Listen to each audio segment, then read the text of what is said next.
So baiting is now legal in the state of Tennessee. Kind of. Let's talk about it.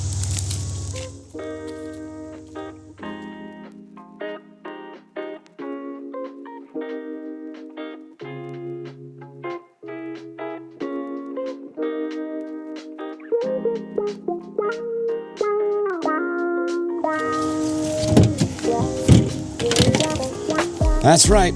You can now bait in the state of Tennessee if you buy the $50 baiting license, if you have private land that you can hunt, and you can't do it this year. You gotta wait until next year. That's when it goes into effect, 2026. Now, I admittedly am extremely on the fence about this issue. I see a lot of different sides. What's the difference between putting a food plot in the ground and a corn pile on the ground? You know, and I also see the argument of, it's my land, I'll do what I want. I get it.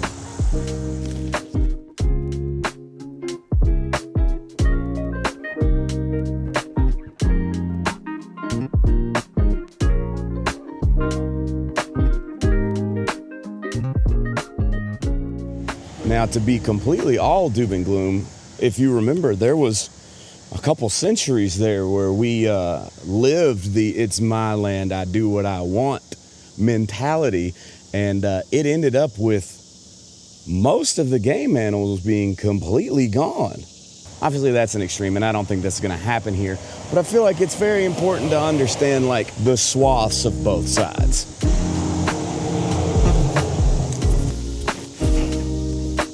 Also, for a state that's worried about CWD so bad, why implement something that's just going to congregate deer together, furthering that spread?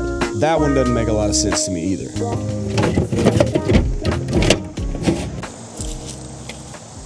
So to start with, I mainly just think that this is a cash grab by the state.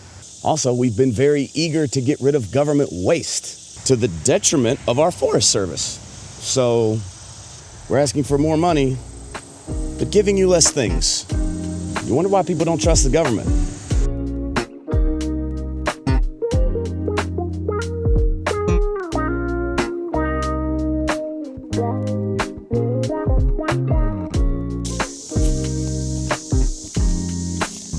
Now, I am in no way saying that we are going to kill all the deer. Government stuff aside, let's keep this strictly on point of baiting, pros and cons. And like I said before, I am extremely on the fence about this. I don't know how I feel.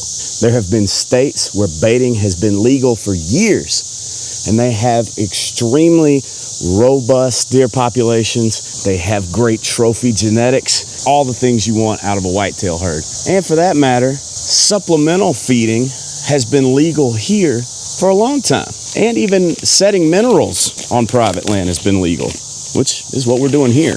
Do I think that maybe some woodsmanship will be lost because of the ability to bait? Yeah, maybe a little bit. But you could also argue that these help us lose just as much woodsmanship as baiting would.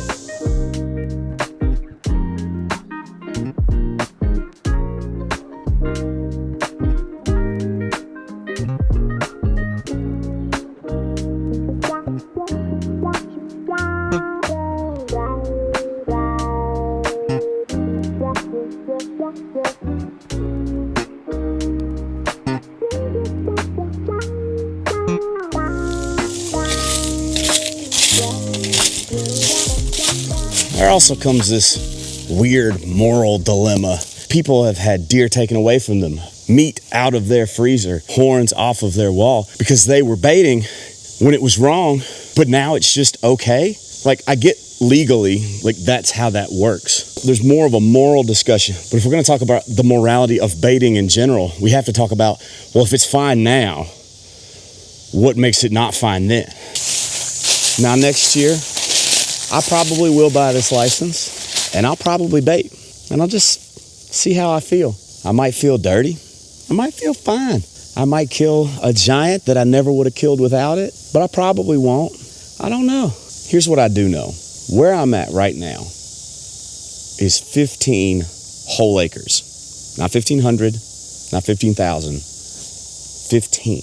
This is the only section of private land that I have permission to hunt, and it's 15 acres. There's a few acorn trees, and once those acorns are gone, this place is a ghost town. So I definitely believe that having a supplemental food source during the season is going to help me retain deer, mostly retain does, which in turn will help me retain bucks, especially on into the secondary rut. That I do know. So, baiting good, baiting bad. I've got 100 thoughts running through my mind about it, and I really don't know. So let's talk it out in the comments. Tell me what you think, tell me why you think that, and let's see if we can't kind of come to a consensus together. One thing I would ask as we're discussing this down there is that we remember we are all on the same team at the end of the day. We're hunters, and we need to have each other's backs, whether that's on the baiting issue or Washington, D.C. trying to steal our public lands to give to private investors. You see how I slipped that little public lands advocacy in there? Yeah, it's not over. They're gonna come back for it if they haven't already by the time this video is posted. Good luck to everybody that's elk hunting and antelope hunting right now, and it won't be long till all of us, wherever we are back in the woods doing what we love. Make sure to subscribe and watch this hunt, which took place right up there where we just were.